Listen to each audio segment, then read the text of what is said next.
Shakhsi ayaa wuxuu u soo fulay gaari, kadibna wuxuu arkay darawalkii uu u daaran yahay Qur'aan.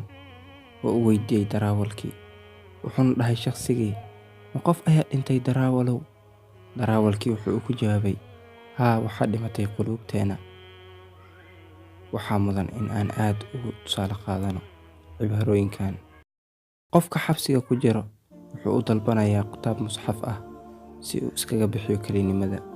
Qofka jiran oo isbitaalka ku jira wuxuu u dalbanayaa kitaab musxaf si uu Alle subxaanahu wa tacaala ugu caafiyo jiradiisa.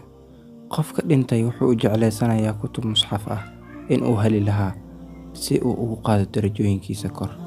Annagana ma nihin kuwa xabsi ku jira, ma nihin kuwa dhintay, ma nihin kuwa jiran, waana ma dalbanayno kutubka Ilaahay. Maanta wuxuu yaalaa kutubka horteena, wuxuu yaalaa indheheena hortooda. Waxaan sugaynaa ilaa ay arrinna asiibto, kadib aan u oradno kutubka.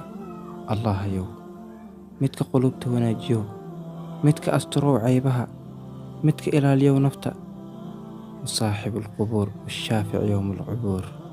اللهم اجعل القرآن ربيع قلوبنا ونور صدورنا